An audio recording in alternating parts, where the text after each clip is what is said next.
Informasi untuk anak-anak para calon penerima komuni pertama, tema homili saya siang ini tentang keselamatan.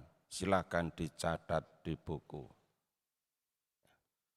Bapak, Ibu, saudara-saudari yang dikasihi Tuhan, setiap minggu Prapaskah keempat selalu dirayakan sebagai Minggu Letare, yang dalam bahasa Indonesia disebut Minggu Sukacita.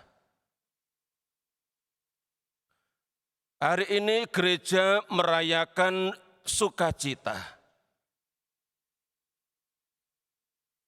Diandaikan bahwa umat yang merayakan Ekaristi hari ini juga merasakan sukacita.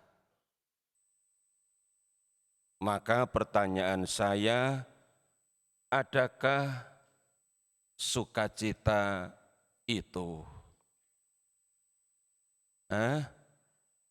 Bapak, Ibu, saudara-saudari mengalami sukacita hari ini? Oke, terima kasih. Puji Tuhan, Bapak, Ibu, saudara-saudari mengalami sukacita.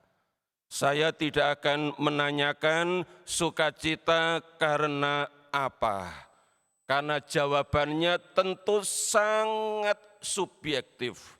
Masing-masing mengalami sukacita karena alasan yang berbeda dari yang dialami oleh yang lain. Namun Bapak, Ibu, saudara-saudari, hari ini Rasul Paulus dalam bacaan yang kedua menunjukkan kepada kita ada alasan yang sangat mendasar mengapa kita mesti bersukacita. Alasan yang pertama dikatakan di awal bacaan kedua. Surat Rasul Paulus kepada jemaat di Efesus bab 2 ayat keempat. Dikatakan di situ bahwa kasih karunia Allah yang besar telah dilimpahkannya kepada kita. Rasul Paulus tidak omong tentang sesuatu yang akan terjadi. Dia bilang bahwa kasih karunia Allah yang besar telah dilimpahkan kepada kita. Masalahnya, apakah Bapak, Ibu, saudara-saudari merasakan kasih karunia yang telah Allah limpahkan kepada kita masing-masing? Ketajaman rasa akan memengaruhi sejauh mana kita merasakan kasih karunia yang dilimpahkan Allah kepada setiap kita.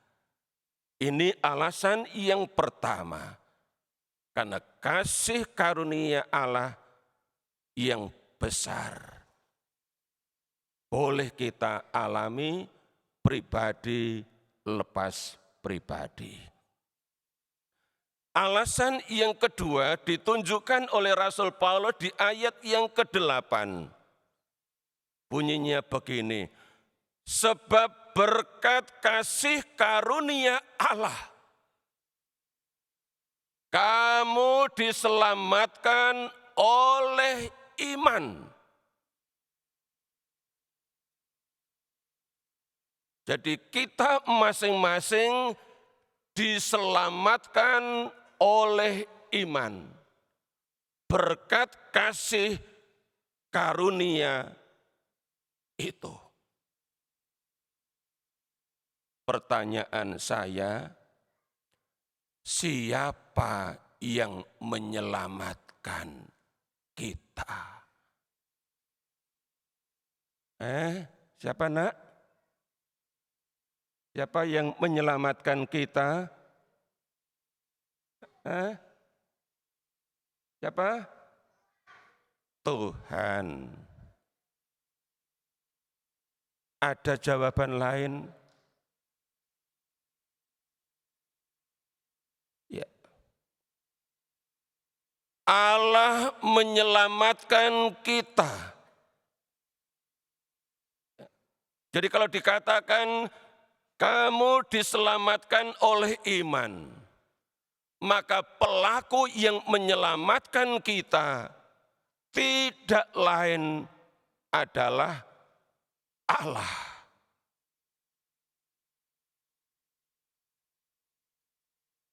Melalui siapa? Yesus. Ya. Maka dalam Injil tadi Bapak Ibu Saudara-saudari, Injil Yohanes bab 3, di ayat 17, Yesus bilang begini, sebab Allah mengutus putranya ke dalam dunia, bukan untuk menghakimi dunia, melainkan supaya dunia diselamatkan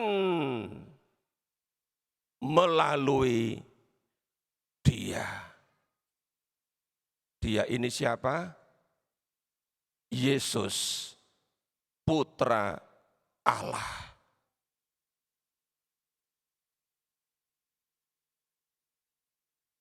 Ini Bapak Ibu, saudara-saudari yang dikasihi Tuhan, bahwa Allah telah menyelamatkan kita melalui Yesus, putranya.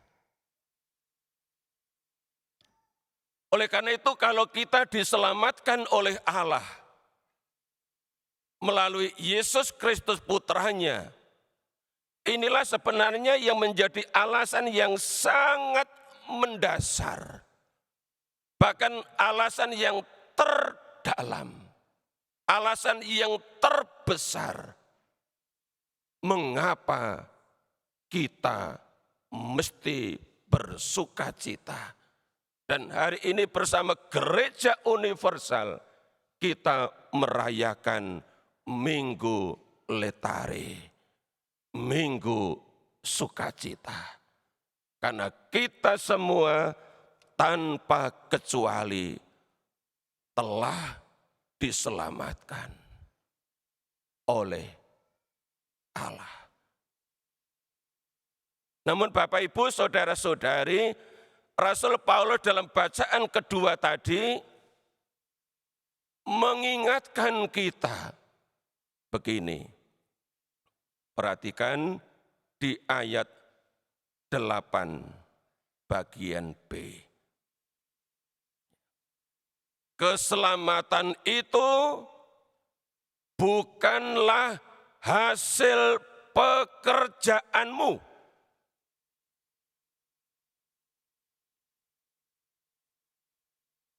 Sekali lagi, keselamatan itu bukanlah hasil usahamu, melainkan pemberian Allah. Ini kita tangkap dengan baik. Keselamatan itu bukanlah hasil usahamu, melainkan pemberian Allah. Jadi di ayat 9, kesimpulan Paulus begini. Jadi keselamatan itu bukanlah hasil pekerjaanmu.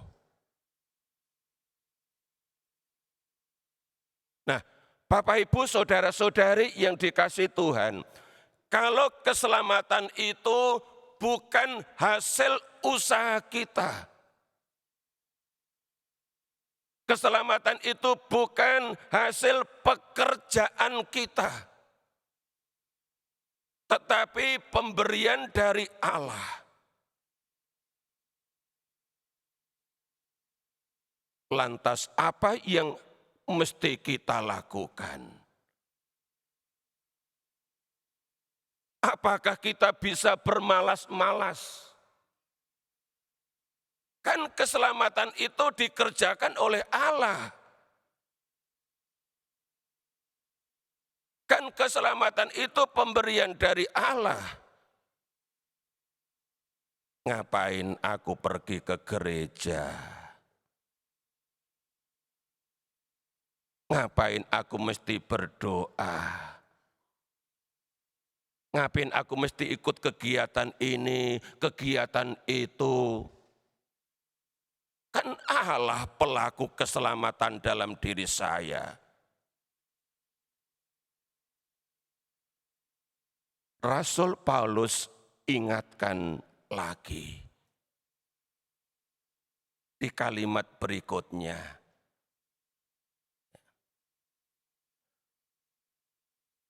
Maka jangan sampai ada orang yang memegahkan diri, membanggakan diri. Aku diselamatkan Allah. Aku enggak perlu bikin apa-apa. Nasihat Paulus bilang begini. Sebab sesungguhnya kita ini buatan Allah, diciptakan Allah dalam Kristus Yesus untuk melakukan perbuatan baik.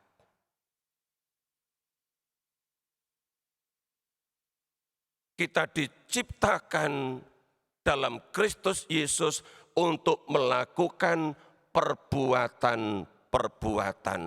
baik.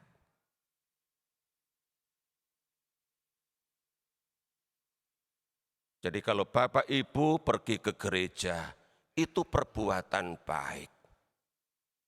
Kalau Bapak Ibu berdoa pribadi, itu perbuatan baik.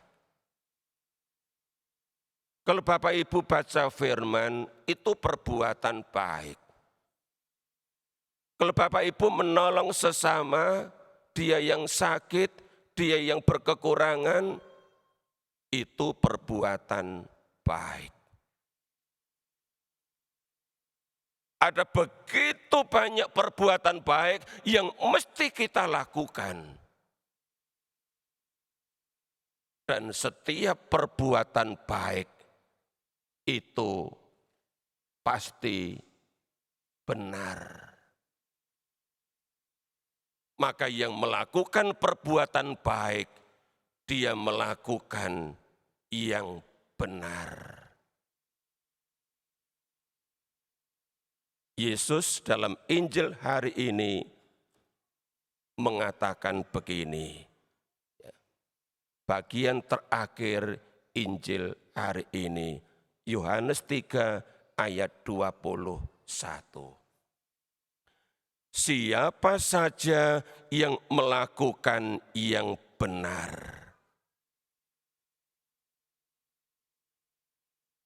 perbuatan-perbuatannya dilakukan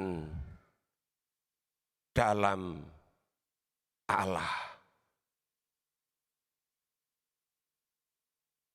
Oleh karena itu setiap perbuatan baik, setiap perbuatan yang benar, yang dilakukan dalam Allah,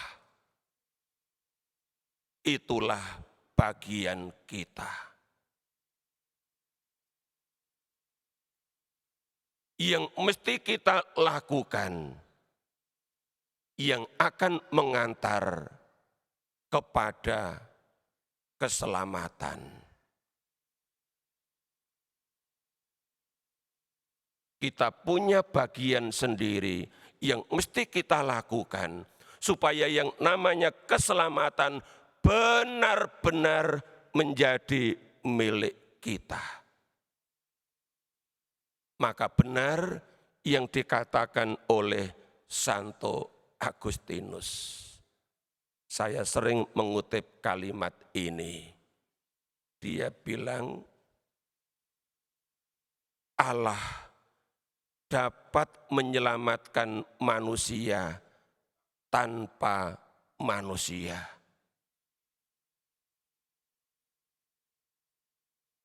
Tetapi Allah tidak mau menyelamatkan manusia tanpa manusia. Maksud Santo Agustinus jelas. Allah mau menyelamatkan manusia dengan melibatkan manusia. Ambil bagian dalam perbuatan-perbuatan tertentu. Yang dalam bacaan ini, hari ini, perbuatan-perbuatan yang baik. Perbuatan-perbuatan yang benar. Dan itu yang mengantar kita kepada keselamatan. Mari Bapak Ibu, saudara-saudari yang dikasihi Tuhan, kita kerjakan dalam Allah.